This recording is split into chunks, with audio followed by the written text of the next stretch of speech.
வாழ்க வளமுடன். Healing hands education healing centre தங்களை அன்புடன் வரவேற்கிறது. ஏற்கனவே தியானம் பற்றி ஒரு பதிவு போட்டிருந்தோம் பாருங்கள். அதை பார்த்து நிறைய பேர் கால் பண்ணியிருந்தாங்க. ஓகேங்க, எங்கள் மனது அமைதி அடைகிறதுக்கு நல்ல தியானம் தான், அதெல்லாம் ஓகே. எங்கள் மனநிலை அமைதி அடையுது, ஓகே, நீங்கள் சொன்னது ஃபாலோ பண்ண நல்லா தான் இருக்குது. இருந்தாலும் எங்கள் வாழ்க்கைக்கு தேவையான விஷயங்கள் நிறையா இருக்குது. அதை நாங்கள் அடைவதற்கு, மேனிஃபெஸ்டேஷன் பண்ணுறதுக்கு, லா ஆஃப் அட்ராக்ஷன் சொல்லியிருக்காங்க பார்த்தீங்கன்னா, அதை அட்ராக்ட் பண்ணுறதுக்கு நாங்கள் என்ன தியானம் செஞ்சால் நாங்கள் வாழ்க்கையில் கேட்குறதெல்லாம் கிடைக்கும். இந்த மாதிரி பல நேயர்கள் கேட்டிருக்கிறதுனால இந்த பதிவுங்க. இப்போ மேனிஃபெஸ்டேஷன் பண்ணுறதுக்கான தியானம் இது, சரிங்களா? இந்த தியானத்துக்கு நீங்கள் என்னென்னாலும் பேர் வச்சுக்கோங்க. நம்ம ஒரு ரூம் மெடிடேஷன் வச்சுருக்கோம். அது ஏன் ரூம் மெடிடேஷன் போக போக உங்களுக்கு தெரியும். நீங்கள் தியானம் செய்கிறதுக்கான செயல்முறை விளக்கம் சொல்லிடுறேன். நீங்கள் ஒரு அமைதியான இடத்த தேர்ந்தெடுத்துக்கோங்க. நீங்கள் வீட்டிலேருந்து வெளியில் போனாலும் சரி, மொட்டை மாடிக்கு போனாலும் சரி, வீட்டுக்குள்ளே உட்காந்தாலும் சரி, எங்கே உட்காந்துருந்தாலும் சரி, அமைதியான இடத்த தேர்ந்தெடுத்துக்கோங்க. உங்களை கம்ஃபர்டபுளாக ட்ரெஸ் போட்டுக்கோங்க. நீங்கள் இருக்கக்கூடிய இடம் சைலண்ட்டாக இருக்கிற மாதிரி பார்த்துக்கோங்க. உங்கள் மனசும் அமைதியாக இருக்கிற மாதிரி பார்த்துக்கோங்க. ஏர்லி மார்னிங் பிரம்ம முகூர்த்தத்தில் செய்கிறது ரொம்ப ரொம்ப சிறப்பு.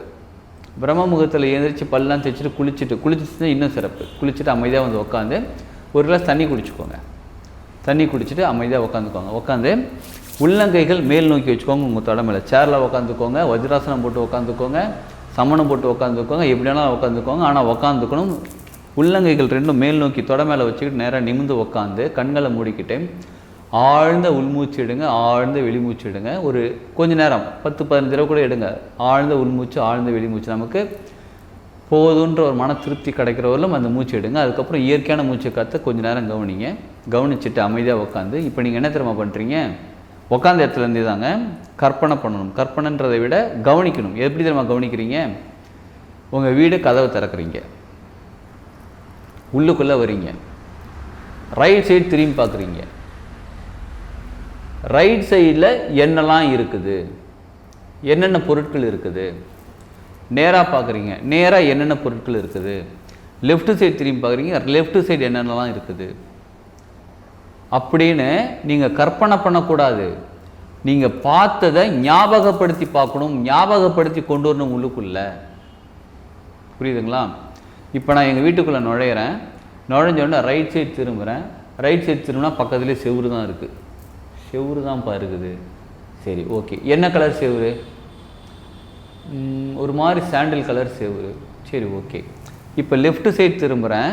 திரும்பினோடனே பக்கத்தில் ஒரு டேபிள் இருக்குது. அந்த டேபிளில் ஒரு புத்தா ஸ்டாச்சு இருக்குது. அதுக்கு முன்னாடி 2 ஃப்ளவர் பாட் இருக்குது.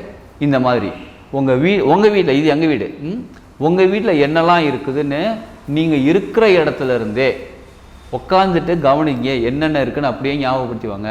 அதுக்கப்புறம் ஒரு ரூம் இருக்குது. அந்த ரூமோட கலர் இது. இந்த பக்கம் செவரோட கலர் இது. அந்த ரூமோட டோரோட கலர் இது. அந்த ரூம்குள்ளே என்னெல்லாம் இருக்குது அந்த ரூம்குள்ளே போங்க.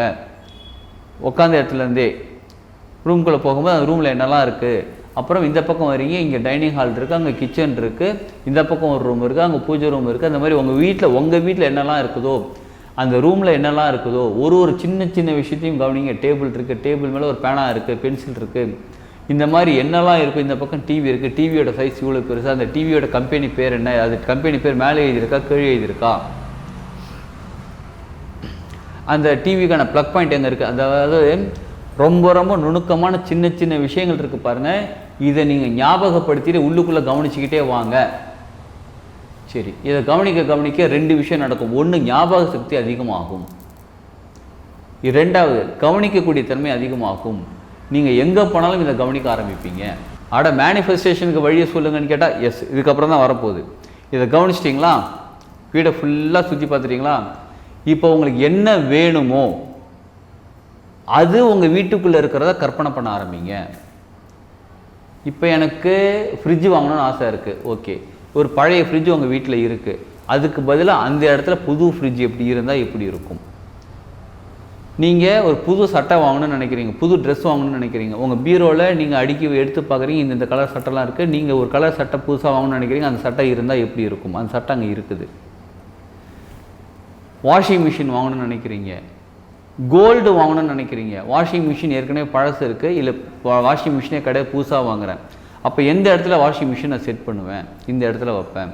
அப்போ என்ன மாதிரியான வாஷிங் மிஷின் வைப்பேன், அந்த வாஷிங் மிஷினோட கம்ப்ளீட் டீட்டெயில். இப்போ கோல்டு வாங்குறீங்க, நீங்கள் உங்கள் முன்னாடி கண்ணாடியில் போய் பார்க்குறீங்க, கண்ணை மூடிட்டு, அதாவது கண்ணாடி முன்னாடி நின்று பார்க்குறீங்க, இப்போ வெறுங்கழுத்தோடு இருக்கீங்க, ஒரு கோல்டு செயின் போட்டிருந்தா உங்கள் கழுத்து எப்படி இருக்கும்? வா, இப்படி இருக்குப்பா, சூப்பராக இருக்குப்பா.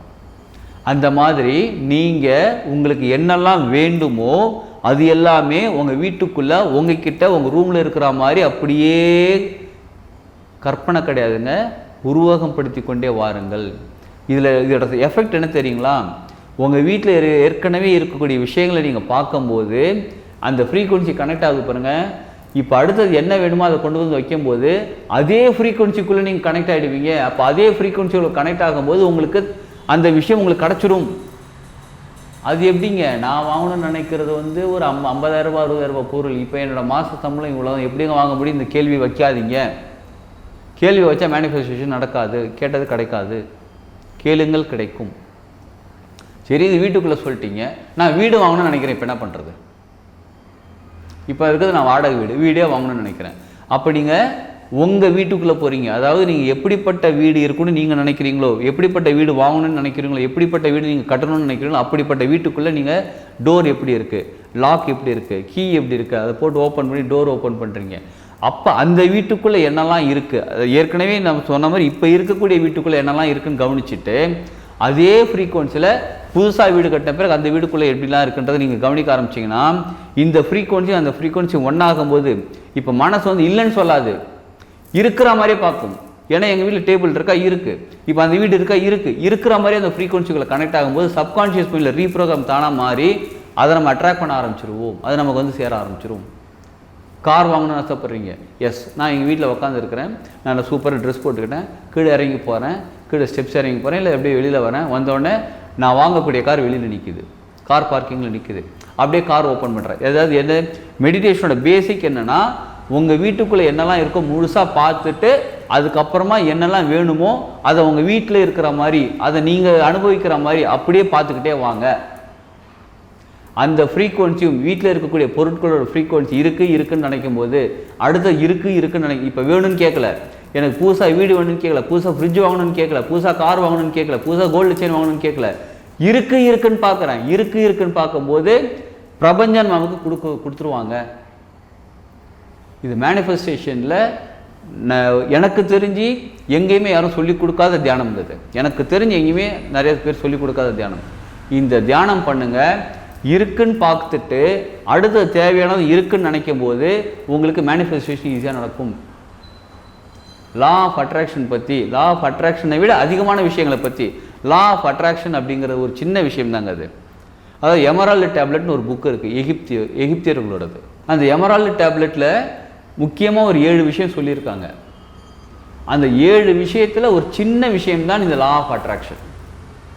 உதாரணத்துக்கு லா ஆஃப் ஜெண்டர்னு ஒன்று இருக்குது, சரிங்களா? லா ஆஃப் பொலாரிட்டின்னு ஒன்று இருக்குது. லா ஆஃப் ஜெண்டர்னா ஆண்களால் என்ன செய்ய முடியுமோ அதுதான் ஆண்களால் செய்ய முடியும், பெண்களால் என்ன செய்ய முடியுமோ அதுதான் பெண்களால் செய்ய முடியும். ஆண்களால் செய்ய முடியாது, பெண்களால் செய்ய முடியாது ஒரு சில விஷயங்கள், பெண்களால் செய்ய முடியாது ஒரு சில விஷயங்கள் ஆண்களால் செய்ய முடியாது, அவங்களுக்கு நடக்காது. அப்போ அந்த ஜெண்டர் தெளிவாக நமக்கு தெரிஞ்சிருக்கணும். லா ஆஃப் பொலாரிட்டி அப்படின்னா ப்ளஸ் மைனஸு, ப்ளஸ் என்ன செய்யுமோ ப்ளஸ் அதுதான் செய்யும், மைனஸ் என்ன செய்யும், அந்த மாதிரி நிறைய விஷயங்கள் இருக்குது. எமரால்டு டேப்லெட்டில் அது நிறைய விஷயங்கள் இருக்குது அந்த புக்கில், சரிங்களா? அதுலேருந்து சின்ன லா தான் லா ஆஃப் அட்ராக்ஷன். இப்போ மேனிஃபெஸ்டேஷன்னா நம்ம என்ன சொல்லித்தராங்க, லா ஆஃப் அட்ராக்ஷன் என்ன சொல்லித்தராங்க, ஒரு விஷயத்தை நம்மக்கிட்ட இருக்கிற மாதிரி ஃபீல் பண்ணுங்க. அப்படின்னா இல்லாத பொருளை எப்படி இருக்கிற மாதிரி ஃபீல் பண்ண முடியும்? இப்போ நம்ம இந்த மெடிடேஷனில் நம்ம எல்லாமே இருக்குன்னே பார்த்துட்டு வரும்போது அங்கே ஃப்ரிட்ஜ் இருக்குது, அங்கே வாஷிங் மிஷின் இருக்குது, அங்கே எனக்கு செயின் இருக்குது, எனக்கு நகை இருக்குது அப்படின்னு நம்ம இருக்குன்னு பார்க்கும்போது ஈஸியாக அட்ராக்ட் ஆகிடும். அந்த ஃப்ரீக்குவன்சி அப்படியே இங்கே கனெக்ட் ஆகிடும்.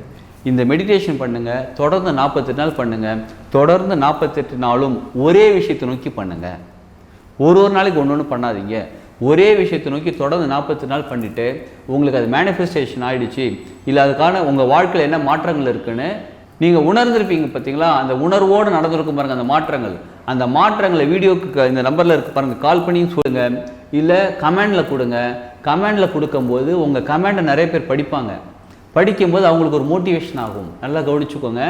இந்த வீடியோ நான் பார்த்தேன், இதில் நான் இந்த மெடிடேஷன் பண்ணேன், எனக்கு வாழ்க்கையில் சில விஷயங்கள் நல்லபடியாக நடந்துக்கிட்டு இருக்கு அப்படின்னு நீங்கள் கமெண்ட் கொடுக்கும்போது யாரோ புதுசாக வரவங்க அந்த கமெண்ட் படிச்சுட்டு அதனால் இந்த வீடியோ பார்த்து அவங்களும் மேனிஃபெஸ்டேஷன் பண்ணுவோம். அவங்களும் வந்து தேவையான விஷயம் அட்ராக்ட் பண்ணும்போது யாரோ ஒருத்தர் கமெண்ட் கொடுத்துருந்தாருப்பா, அந்த கமெண்டை படித்ததுனால இந்த வீடியோ பார்த்தேன், இந்த வீடியோ பார்த்து எனக்கு நல்லது நடந்துகிட்டு இருக்கு, அந்த கமெண்டை படித்ததுனால தான் இந்த வீடியோ பார்த்தேன், அவர் நல்லா இருக்கட்டும்னு மனசால் வாழ்த்துவார் பாருங்க, அதுதாங்க புண்ணியம். அப்போ உங்களுக்கு ஏற்பட்ட அனுபவங்களை, நல்ல அனுபவங்களை, உங்களுக்கு என்ன உண்மையாகவே என்ன நடந்துச்சோ அதை நீங்கள் கமெண்டில் கொடுங்க. சப்போஸ் இதை பற்றி இன்னும் நிறைய டீட்டெயில் தெரிஞ்சுக்கணும் அப்படின்னா நீங்கள் டிஸ்கிரிப்ஷனில் இருக்க காண்டாக்ட் நம்பர் வீடியோவில் இந்த காண்டாக்ட் நம்பர் பாருங்கள், அதை கால் பண்ணி கேளுங்க. இன்னும் நிறைய பயிற்சிகள் நம்ம சொல்லி கொடுத்துட்ருக்கோம், அதில் கலந்துக்கோங்க. தனி மனிதனோட வாழ்க்கை உயரணும். நிச்சயமாக ஒரு தனி மனிதனோட வாழ்க்கை உயர்ந்தால் மட்டும்தான் அந்த ஏரியாவில் இருக்கக்கூடிய வாழ்க்கை உயரும். எல்லாரோட வாழ்க்கையும் அந்த ஏரியா வாழ்ந்து நல்லா இருந்துச்சு அப்படின்னா அந்த தமிழ்நாடே நல்லாயிருக்கும். தமிழ்நாடு நல்லா இருந்தால் இந்தியாவில் எல்லாருக்கும் நல்லாயிருக்கும். இந்தியா நல்லா இருந்தால் உலகமே நல்லாயிருக்கும். அப்போ உலகம் நல்லா இருக்கணும், எல்லாமே நல்லா இருக்கணும். நம்ம உட்காந்துட்டு என்ன பண்ணுறதுன்னு யோசிக்கிறத விட ஒவ்வொருத்தரும் தன்னோட வாழ்க்கையை உயர்த்த ஆரம்பிச்சுக்கிட்டாலே உலகம் தானாக உயர்ந்து விடும். அப்போ நம்ம உலகத்தை உயர்த்துறதுக்காகவும் தன்னை உயர்த்தி கொள்ளலாம், நம்மளோட வாழ்க்கை நல்லா இருக்குன்னா நம்மளை உயர்த்தி கொள்ளலாம். இந்த மெடிடேஷன் பண்ணுங்கள், தியானம் பண்ணுங்கள், நிச்சயமாக உங்களுக்கு தேவையான அனைத்தும் உங்களுக்கு கிடச்சிரும். வாழ்க வளமுடன்.